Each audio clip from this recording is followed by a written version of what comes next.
English listening.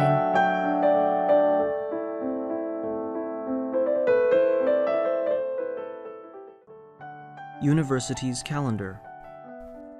Good morning, everyone. Welcome to the International Language Center for the 2000-2001 academic year. We hope this year will be a year of success for you. Now, let me give you a quick rundown of our calendar for the first quarter. The orientation for new students will be held next Thursday, August 31st. September 4th will be our holiday. That is Labor Day, so there will be no school on that day. The first day of class will be on Tuesday, September 5th. About 1 month later, there will come another holiday, Thanksgiving Day. That's October 9th. There is no school on that Monday. November 9th will be our last day of class. That's Thursday. The following day will be exam day. Please remember that's November 10th and be prepared for the examination. I'd like to tell you that regular attendance at this school is necessary in all classes and lectures. We expect at least 90% attendance. Attendance is taken by each subject teacher. You know you cannot succeed in school if attendance is irregular. Absences of 20% or more will result in students being placed on probation for 1 quarter. Continued absences may result in the student being required to withdraw from the school. It's our expectation you will all grow to realize your full potential and contribute your talents to this year's activities.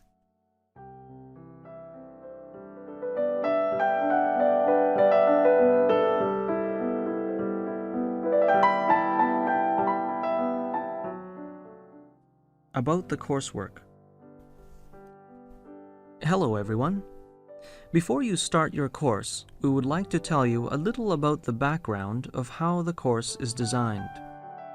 You will have an opportunity to discuss the emphasis you would like the course to have in the first 2 units. We are confident you will benefit from the course if you can agree on what is important to do and how you would like it to be done. The emphasis of this course is on observing how native speakers use English, describing how the language is used, discussing difficulties, and practicing the language as it is really used. Much of the material, particularly in the second part of each unit, may seem simple, from a structural and vocabulary point of view, that is. The emphasis, however, is not on knowing nor even understanding such language, but on being able to use it yourself.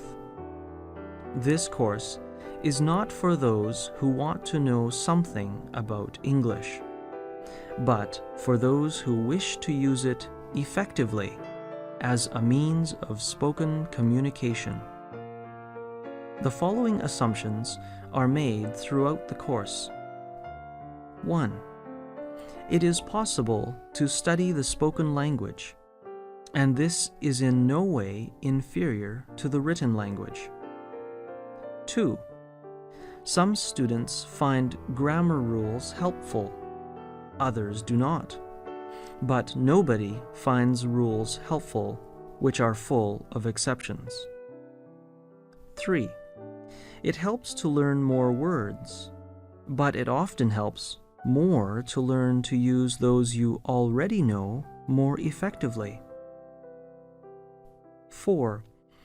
At your level, discussing the language and how it is used is an essential element in learning. 5. It helps to use authentic materials. This course is not for those who want to know, but for those who want to use the language. the most important objective of the course is to help you to be yourself in English.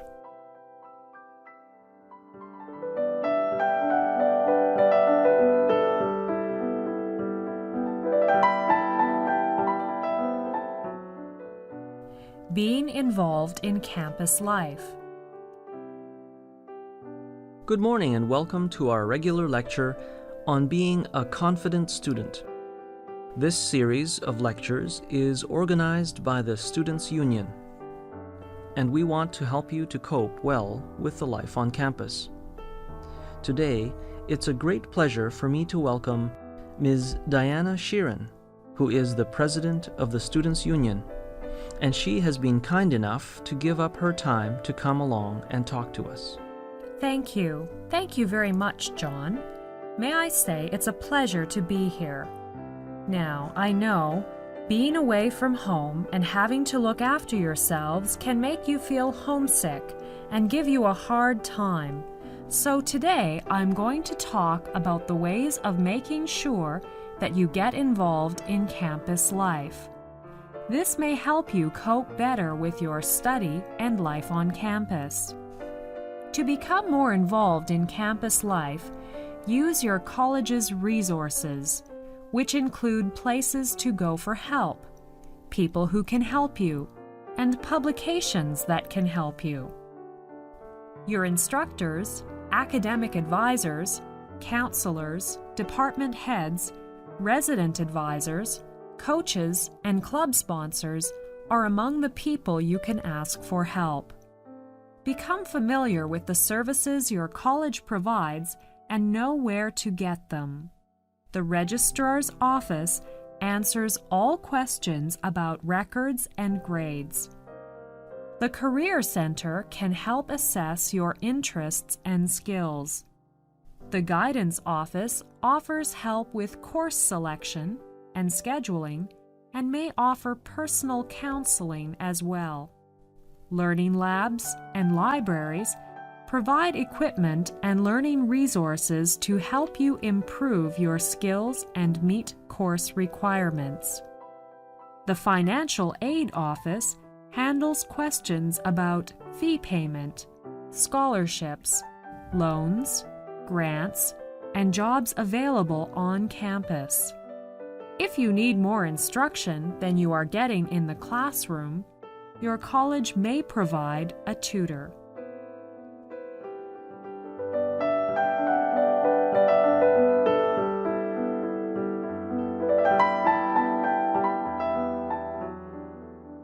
Be a successful student. Today, I'd like to talk about how to be a successful student. First, you should discover who you are and what you want to be. We all have our own personalities, qualities, character, and relationships. All those things together make us who we are. It's time to ask yourself, what kind of a person do you want to be? Shakespeare said, "The world is a stage, and we all play different roles." Well, what roles do you play? A student or a teacher? Musician or doctor? Write your roles down. For each role, what are your responsibilities? Then ask yourself, what would you want to do? And what would your future look like? How do people get what they want? How can you make your dreams come true? One thing to do is to set a goal and make a plan to achieve your goals. We all know that good things don't happen overnight, but you have to be prepared. You might just have to work hard to make it happen. Remember, you need to make a plan for your goals. Write down your short-term goals and break them into weekly goals so you know exactly what you need to do each week. You will be surprised how helpful this can be. Some projects are small and can be completed in a day. But then, There are big projects like essays, reports, personal goals, difficult things that require planning, time, and effort. So you can plan personal and academic goals on the monthly and weekly planning pages of your list. Make it easy on yourself.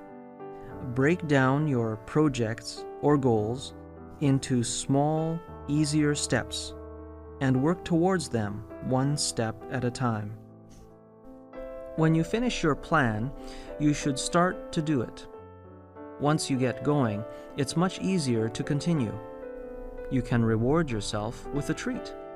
For example, some healthy snack or game for making progress on a project. You can work with a friend and encourage each other. You can design your own study schedule and stick to it. But be in control. Don't interrupt your study time for phone calls or TV shows. When you finish studying, you should review and check all completed tasks. Mark unfinished tasks with a future date and get ready to do it the next day. Now, let's just refresh our memories. First, to discover who you are and what you want to be. Then, plan to achieve your goals. And last, is to do it because you can.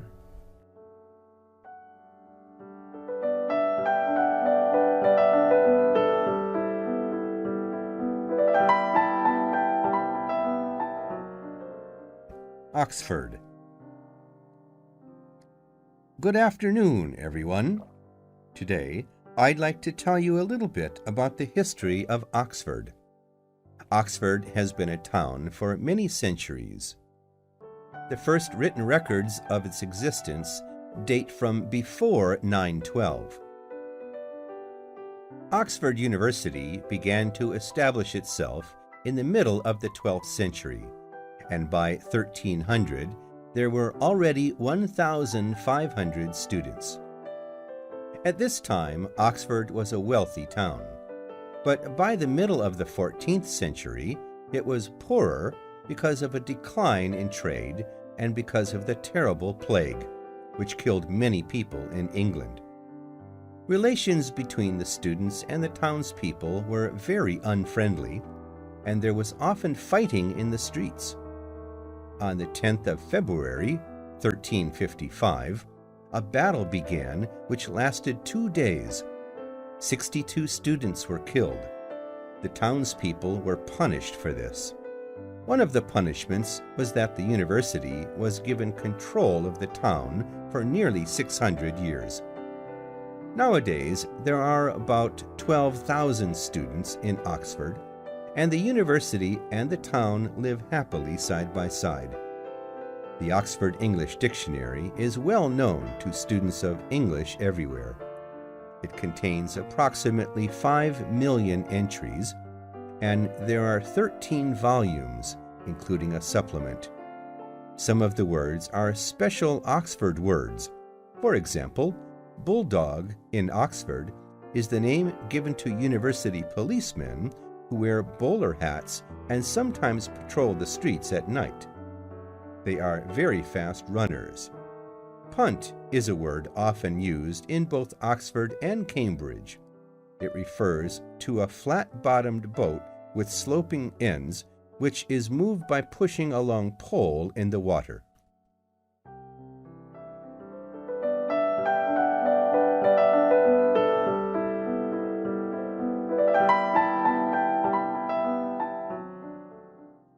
How to become a confident student. Good morning, everyone, and welcome to our regular lecture on college study issues. This series of lectures is organized by the International Students Office. We want to help you, the students of this university, to cope well with the study and social life here. This series of lectures is designed to help you discover the ways in which you learn most easily and most enjoyably, and help you define your own goals and preferences as you embark on your college career and look ahead to life and work in the future. It includes discussions, illustrations, and easy-to-understand suggestions on ways to develop all the skills you will need to perform well in your classes and build confidence in your ability to learn.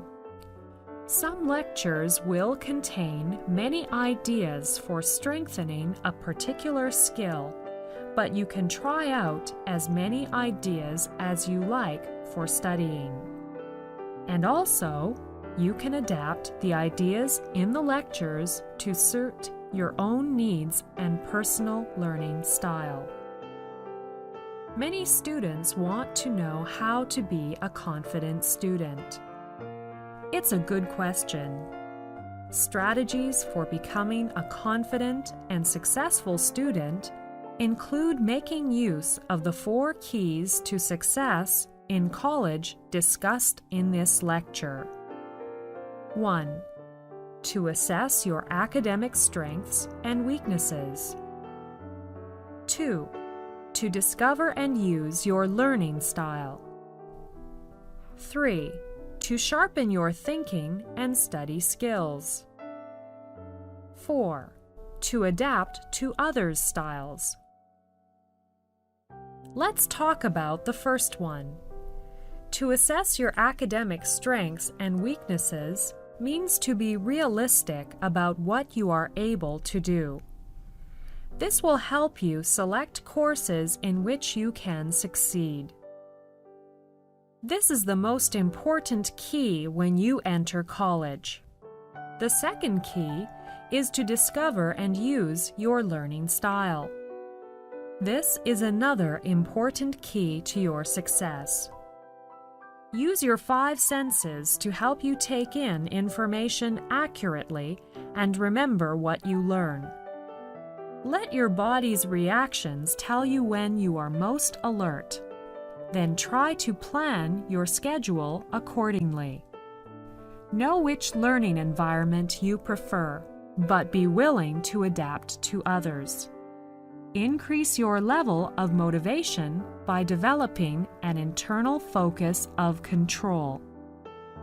A third key to your success in college is your effort to develop critical thinking and study skills. Making decisions, solving problems, using creativity, processing information, and reasoning logically are critical thinking skills involved in studying. All the important study skills you will need to develop or improve, such as how to take notes, listen effectively, read with greater comprehension, and prepare for and take tests, are covered in the next lectures. The fourth key is your willingness to adapt to your instructor's teaching styles. If you make an honest effort to learn, no matter how an instructor approaches a subject, then you will make efficient use of class time and develop good relations with your instructors.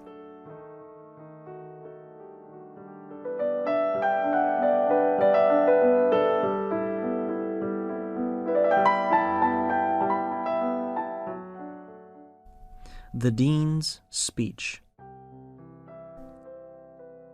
Good morning, students.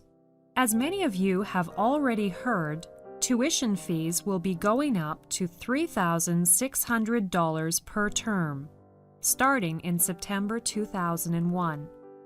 I felt I should explain to you why the fees are increasing. The primary reason is, of course, that expenses have increased, including faculty's and staff salaries. Our operating expenses have also increased in the past year.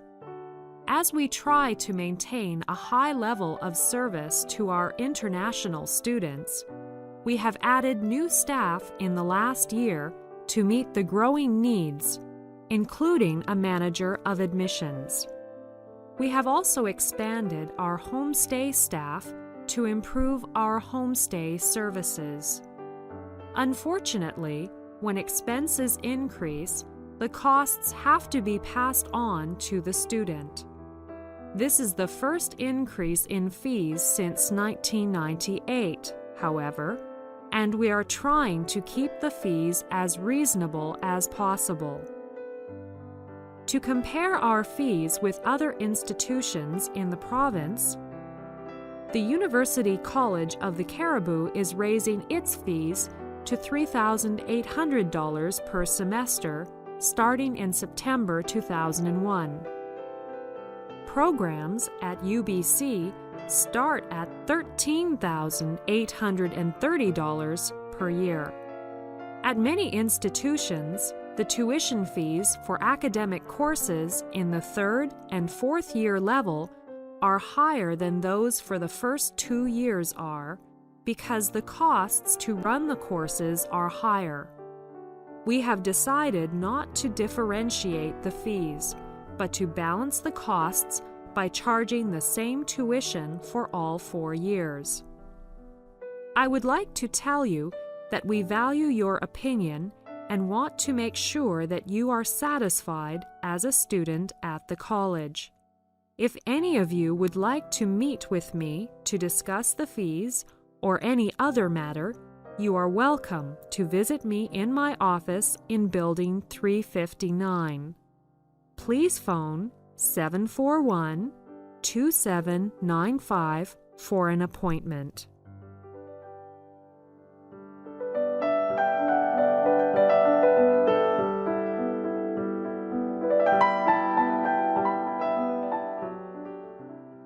How to write a summary. Good morning, everyone. Today I'm going to talk about how to write a summary. I think if you remember one word, it will help you to write a summary. The word is simple. This word represents 6 steps to writing a good summary.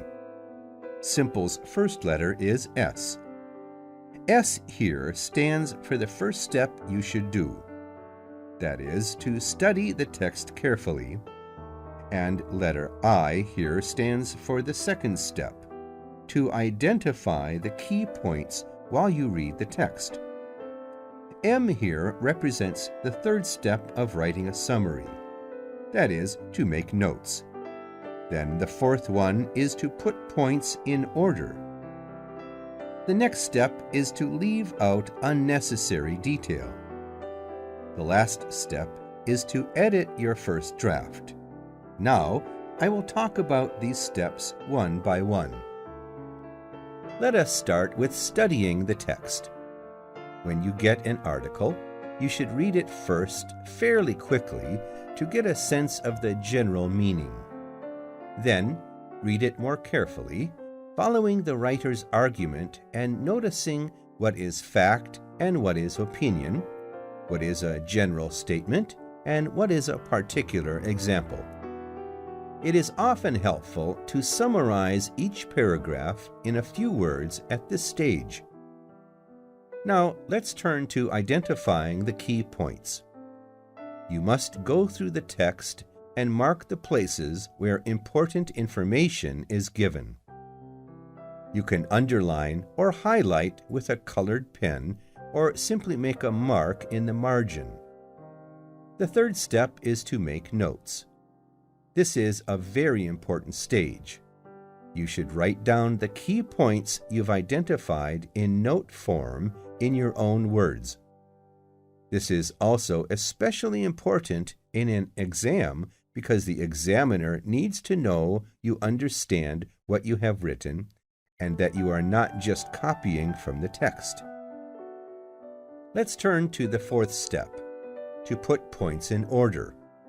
You should look at the list of points you have made and see if there are any which go together. Then decide the best order to put the points in. Number the points in order. Now, let's look at the next stage. Leave out unnecessary detail. This stage is much like the tailor who cuts off unnecessary parts for making clothes. You should choose the important facts and get rid of unnecessary detail. The last stage is to edit your first draft. You should check the spelling and grammar, counting the number of words. If you have many fewer than the limit, you should add in something, so it is important to check the original text again. If you have more than the limit, look for ways of combining points in one sentence or of losing words here and there. If you follow the word simple, it may help you to make a good summary in an academic essay.